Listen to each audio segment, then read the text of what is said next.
This week's best MMA bets, we're talking UFC 297. I'm going to give you guys my lock of the week, my most confident picks on the card, favorite underdogs, the DGen props of the night, and then finish it out with the parlays. So make sure you guys smash that like button, and if you're new to the channel, subscribe. Turn the post notifications on and make sure to share the video as well. Looking forward to this week's lock. Hit it last week with Jim Miller. That's 3 locks in a row. And I got a pretty good record over like the past 16 weeks. 13 wins, 2 losses, and 1 draw with the lock. So things are in a very positive direction with the lock. I'm excited as hell to get into this week's lock. So without further ado, the lock of the week. Sean Tarzan Strickland! Sean Strickland, lock of the week. I'm doubling down on my main event pick.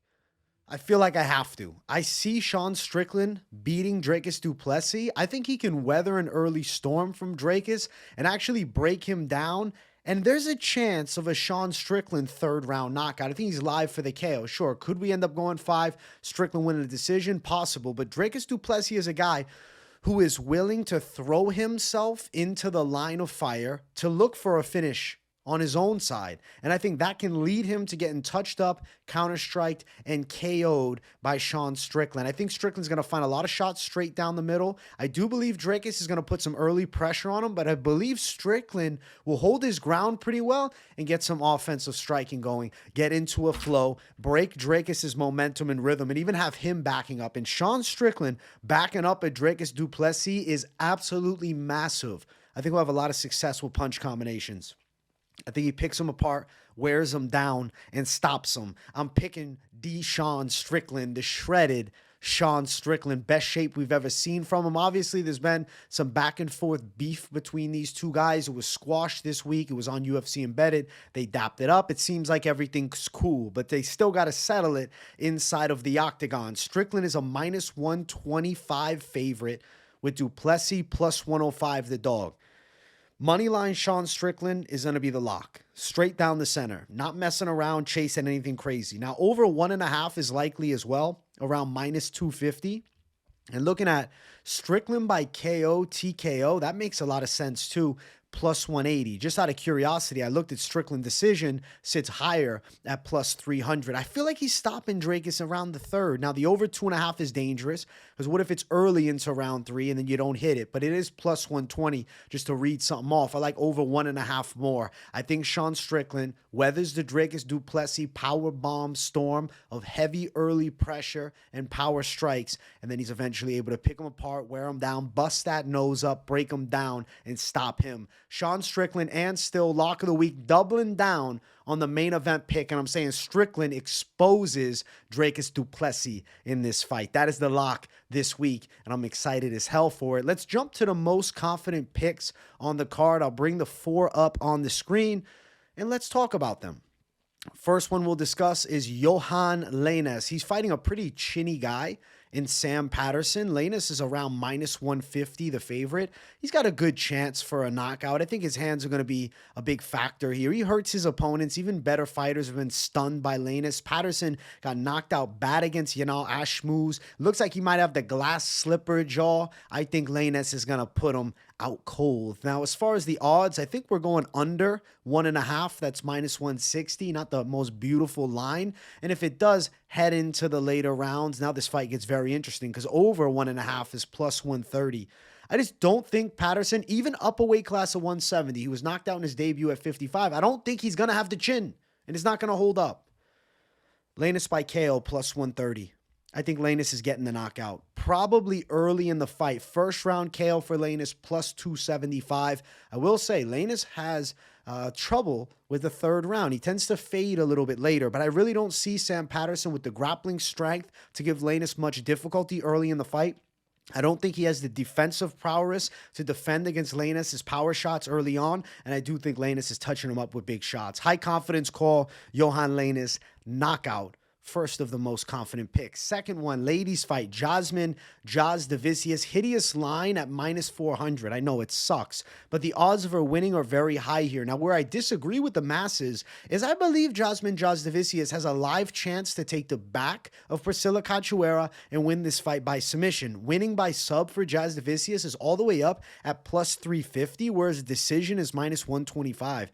I feel like Jasudavicius could sub her. I know she only has one win by submission, but she's fighting a girl in Priscilla Cachoeira who specializes in striking and has a weakness for grapplers with decent submission threat. Miranda Maverick subbed her last time out, and obviously Jasmine Jasudavicius had a lot of success and out-grappled Miranda Maverick in their fight. So big wrestling advantage. I think the grappling pressure can wilt Priscilla Cachoeira, and a submission win for Jasudavicius is actually pretty live in this fight. So we're going Jasudavicius, second of the most confident picks, and winning via submission.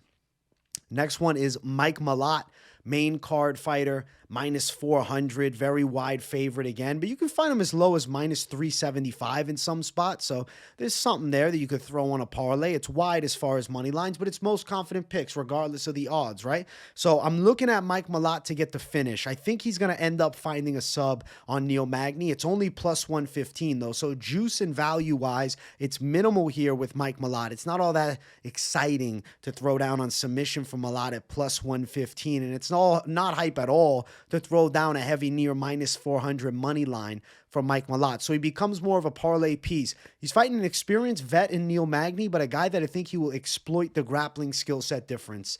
We've seen Magny sub by good grapplers. Obviously, Malott is not on paper to the caliber of Gilbert Burns or on paper to the caliber of Shavkat Rakhmonov, but who's to say he couldn't finish Magny by sub? Magny had a pretty competitive and iffy performance against Phil Rowe, which he won by a competitive split decision, and I definitely think Mike Malott is getting the win. If it ended up going longer here, Malott by decisions +350 with an over 2.5 at +150. So everybody, the books and all, me included, are thinking Malott by sub, and I'm pretty confident in calling that. So we're doubling down on it, putting in the most confident pick section. Mike Malott win via submission. Now the next one is a fight that I see as very competitive, but I believe in the undefeated Movsar Evloev. I think the grappling advantage will be on display here with Arnold Allen. And don't be surprised when Evloev has striking success as well. You know I'm big on the OVs and EVs. I got OEV in the last name of Evloev. I think we got a sure winner. Movsar Evloev to beat Arnold Allen. Now, I'm going against my co-host on Moneyline, my boy Mike Finch, because he locked Arnold Allen as an underdog this week. I got a lot of respect for Mike. I got a lot of respect for his picks, and I got a lot of respect for you guys throwing down on Allen. The money is nice, +180. I love it on paper. But in actuality, I see Movsar Evloev as a very dangerous matchup for him, and I'm picking Movsar to remain undefeated. I think the competitiveness of the striking is definitely there. And I think the grappling skill set of Evloev will be on display. Not an easy fight. I see it as a competitive one going all 3 rounds with Evloev taking a competitive decision. Over 2.5 is beautiful here, -350. High confidence in that. And then also Evloev to win by a decision. That line sitting at -145. Disgusting.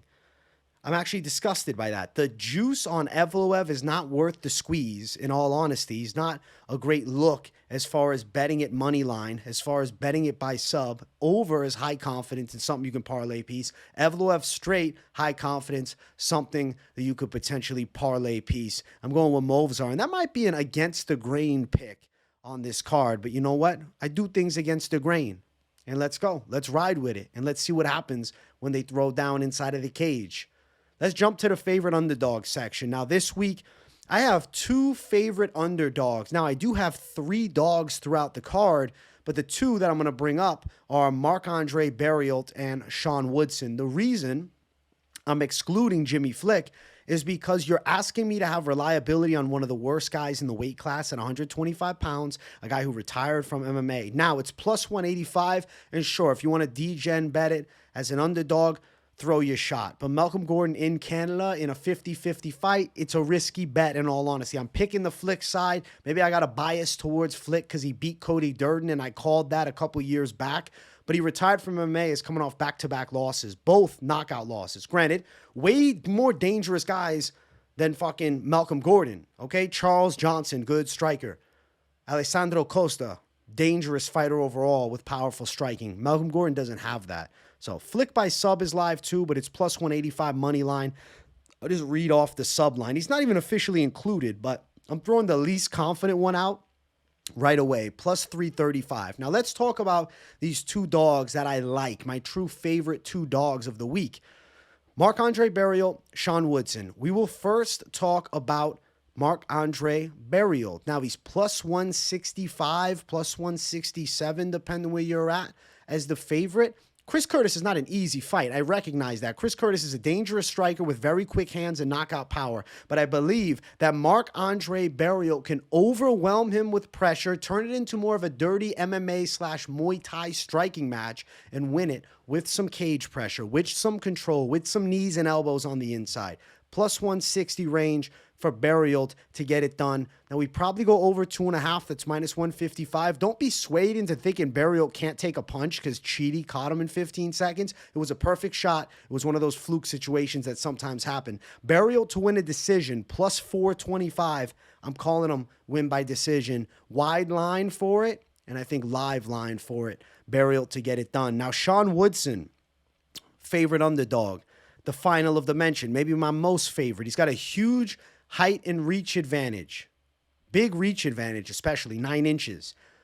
Plus 185 for Woodson. The concern is he gets caught by big shots by Charles Jourdain, and will the chin hold up because he's an extremely skinny guy at 145 pounds. I understand the fear, but I do think Sean Woodson does a good job of keeping Charles Jourdain off of him. Jourdain's going to be looking to throw kicks where Woodson, even if naked kicks are coming his way, is going to have such long arms, he's going to be able to sting Charles Jourdain from the outside.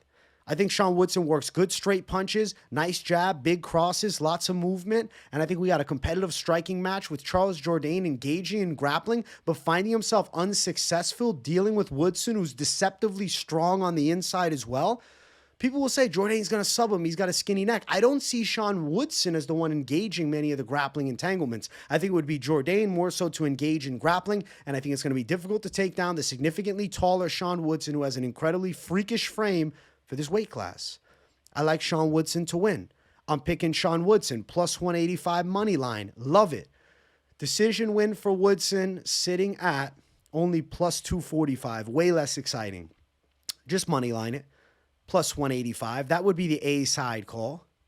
6'2" at 145 pounds is absolutely crazy. On the opposite end, we got 5'9" Charles Jourdain. I just see him having a hard time overcoming that reach disadvantage. 69-inch reach Jourdain, 78-inch reach Woodson. Boxing experience Woodson, dangerous striker Woodson. Yes, Jourdain is impressive. He's explosive. He's dangerous. He has a lot of threats that he could bring into this fight. But styles do make the fights, and I see this as a bad matchup for him. That is why I have this week's favorite underdog here, Sean Woodson. Really, the big 3 of the favorite dogs, 2 of which are actual favorites. 1 is a pick that I had to discuss. But let's jump to the next segment, which is going to be the DGen Props of the night. So let's get into some degenerate activity with these props. Now, just because they're DGen props doesn't mean they have zero chance of hitting, and doesn't mean they're all delusional and crazy plus money. Myra Bueno Silva, my pick to win. I'm calling her by a submission. That line for her by sub sits plus 185 range. I do think she's got a good chance of locking up a sub on Raquel Pennington in this fight, and it is something that I felt was worth mentioning here. Now, the next one, DGen Prop, Brad Katona by a decision. I do think Garrett Armfield is a very good athlete, and it could end up being a tricky fight, which is kind of what gave me hesitancy on Brad Katona straight down the money line. But him winning a decision on paper is what makes the most sense here. So if I am to throw down on something, I like decision. Plus 115, Brad Katona, win by decision. The over in the Brad Katona fight as well seems likely, sitting at minus 180. Another good call that I think is pretty high likelihood chance of coming through. Another one of these props here, Sergey Siddy by KO. Now, money line, minus 175. He's rinsing, repeating it, fighting a guy he fought previously. KO by Siddy. The line is plus 250. He's done it before. I question Tavares' chin. I know he's a big puncher. He's a guy that looks for knockouts, though. And guys that look for knockouts are there to be counter-strike by technicians. And that's exactly what Sergey Siddy is. And that's why I like plus 250. Knockout, a little DGen prop there. And then the final of the DGen prop section, okay? It's going to be Jillian Robertson, the over, or excuse me, the over. What am I saying? Not the over. Submission. Robertson by sub, only plus 140. That's depressing. That's depressing. I thought it'd be higher. I wrote down my favorite props, but I didn't have the fucking odd written down on that one. Damn. Decision plus 215. I don't love it. Women's fights normally go over, but like Jillian Robertson has a clear-cut grappling advantage in this fight, and I expect her to exploit that weakness. So Jillian Robertson for the W is, to me, pretty solid call. Submission seems to be there. That is the DGen Props section for UFC 297. I want to talk parlays now because the parlay section is where things get absolutely crazy. So if you guys haven't, smash that like button. If you're new, subscribe to the channel. Shout out to everybody watching the show. We got Lanes, okay? Mike Malott, plus 121. I like these two together a lot. I think there's a high chance of it. Now, if you don't like Mike Malott on your lineup, but you want to throw somebody else high confidence, Jasdavicius, plus 115, or maybe you're going for the big three, plus 184 now. Some confident picks that I think have a good chance of coming through. Movsar Evloev, another one. We're throwing high confidence out there, plus 334. But now you want to kind of get exciting with something. You want to throw maybe an over in your lineup. Now, the over, unfortunately, we don't have sitting right in front of our face. I hate when that happens. I think it's minus 180 for this fight, though. Yeah, minus 180. Memory solid, guys. As much ripskis as I'm taking, this brain is sharp. Don't doubt it. I'm going to put Bueno Silva, but that's actually the over in the Brad Katona fight. So now we got plus 572, and I got more to add in here. We add in Sean Strickland at the top. Where's our boy Sean Strickland? Here he is. No, there he is. Boom. DGen Strickland. Plus 1183 with Strickland. So we got a little bit of a wild lineup that could cash, though. I think it could hit. Now, obviously, you guys are going to want to play something with a little bit of a different vibe to it. Like maybe you like Lanes and maybe you like Sniper Woodson. Now you got plus 352. Maybe you add Sean Strickland at the top. Now you got plus 764. Maybe you add in the over in the Katona fight. Now you're sitting at plus 1238. Yes, I hit the Bueno Silva one because that's the same line as the over in the Katona fight. That's pretty solid. Woodson, Strickland. Two Woodsons, two Stricklands, one Woodson, one Strickland, two Seans, I should say, Lanes, and then Bueno Silva. I like that at plus 1238. I think that one's got a good chance of hitting. Now, if you just go Sean on Sean, little Sean action, plus 415, then we throw in Mike Malott, throw in Jasdavicius, throw in the over in the Bueno Silva, over in the Katona fight, but I'm clicking Bueno Silva. I'm confusing myself now. Plus 1255. I think it could hit. Let's see what burial now. Plus 3,491. Now we're kind of getting reckless and crazy. Like you get where my head's at with a lot of these parlays, and I got them all written down because for the most part, I like, I like sticking to quality. I like sticking to the game plan. I tend to get a little reckless sometimes when I'm jotting these parlays down, but, I want to do something this week that high likelihood of success, but also makes a lot of sense. I think we got some good looks as far as what the parlays are looking like here. I'm not telling you throw it all down on Flick. Don't ride your whole house on freaking Katona, or don't play everything on Malott by sub and he wins by decision. Bet intelligently on this card, but there are some good spots that I think we really can capitalize on. I hope you guys enjoyed this week's Best MMA Bets, talking UFC 297. It was a blast. Smash the likes. If you're new, subscribe. Definitely let me know. You're locking the comments and some of your favorite bets on the card. And if you got nothing to say in the comments, but you just enjoy the content, as always, drop a W in the chat to boost the algorithm for your boy. Much love to everybody watching. Content and live streams every single day, so keep it locked in right here at the MMA Experts channel. Thank you all for tuning in. Much love. And I'll see you all in the next one. Peace.